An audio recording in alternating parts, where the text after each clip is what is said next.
democracy and the arts and sciences and mathematics and all the things we take for granted today, including the origins of free speech. There's something astounding happening at this site. And when I first stumbled on the psychedelic hypothesis and then began reading about the modern day experiences in some of these clinical trials over the past 20 years, two and two started to come together for me. Yeah. Okay, so where does Christianity come into the picture here? And maybe one place to start is this notion of the pagan continuity hypothesis. What is that, and how should we view the first century of Christianity through the lens of, or even centuries before it became the state religion of Rome, through the lens of these mystery religions? Right, so Christianity does not become the state religion until about 380 under Theodosius. So you have roughly 350 years after the death of Christ, while Christianity is in fits and starts, here persecuted, here tolerated, but altogether I would say an underground religion. That changes into the 4th century after Constantine, obviously. But for a good couple hundred years, it's illegal. I think we often forget. And it looks very, very different from any Christianity you might be familiar with today. And its 2.5 billion adherents, the biggest religion in the world, starts off, pretty strangely. It is an underground cult, in some cases, literally.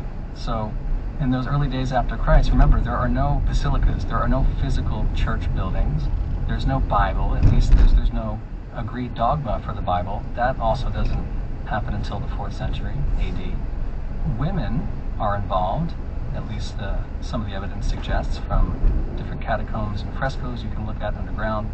So it's a very different religion than we have today. It's local. I would say it's hyper-local. There isn't, the central bureaucracy that we find today.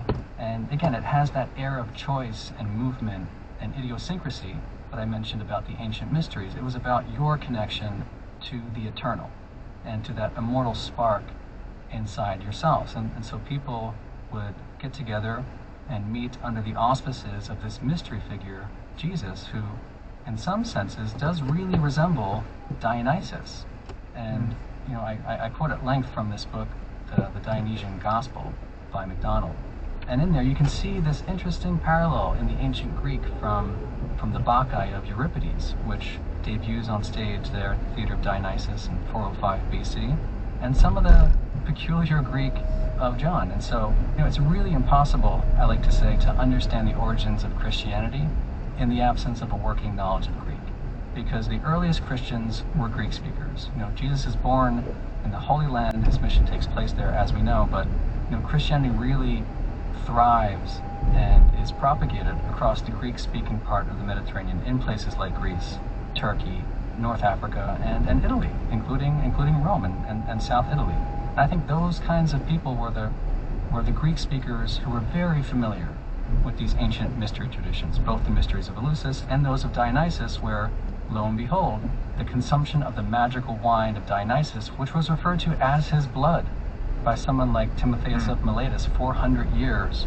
before the birth of Jesus, was something that was taken almost for granted, that you would consume this blood in the form of wine in order to become one with the god Dionysus. That's where we get this notion of enthusiasm, being possessed in ecstasy by the god. It's not only the birth of the theater, it's why ancient Greek becomes the language of the New Testament, because of this experience that was happening in honor of the god Dionysus all the way back in Athens. Yeah, so you sketched part of it, but I just want to, since I used the phrase, I just want to make sure we've actually described it. The pagan continuity hypothesis. Well, how would you define that? Right, so that's the notion that these pre-Christian rites, ceremonies, and practices carry over into the Paleo-Christian era. So, we're talking about the Greco-Roman period. So, things particularly from the classical period of Greece, so anywhere from 400 or 500 BC, which would include these kinds of mysteries and the kinds of beers that were being mixed and the kinds of wines that were being mixed, and they were both very different from the beers and wines of today. It's the notion that specifically those kinds of beverages, but that in general, these practices carried over into the early days after Jesus. And this is not a strange idea. Dr. Martin Luther King himself actually wrote an essay about this in 1950. You can Google it. It's called The Influence of the Mystery Religions on Christianity. So this is widely known in academic circles. Where do the Dead Sea Scrolls and the Gnostic Gospels come in here? We have like the Gospel of Thomas, which you describe in the book, which it takes a very different, more mystical slant than much of what one gets in the New Testament. Maybe we can say something about the discovery of these texts, which were, it was astounding that something could be discovered in this way and this late.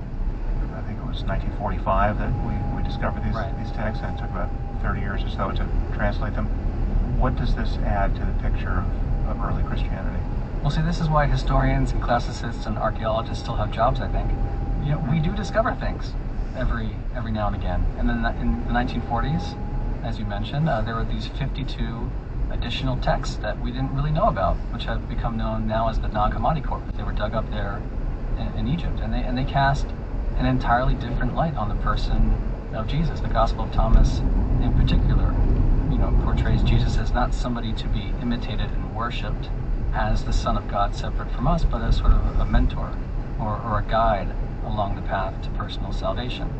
And again, these Gnostic circles certainly have much more in common with those ancient Greek mysteries. I mentioned Tertullian before, one of these church fathers who writes in the 2nd century, and he specifically makes the comparison between this Gnostic version of Christianity and these ancient pagan pre-Christian mystery rites.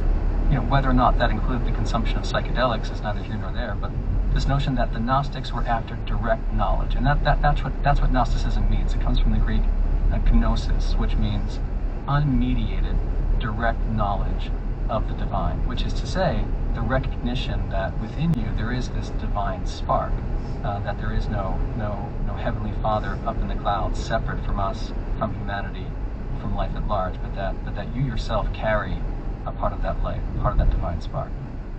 Yeah, that's essentially, at least as I read it in your description, the distinction that Aristotle was making with respect to the significance of what's happening at Eleusis. It's not about knowing more facts, it's about having an experience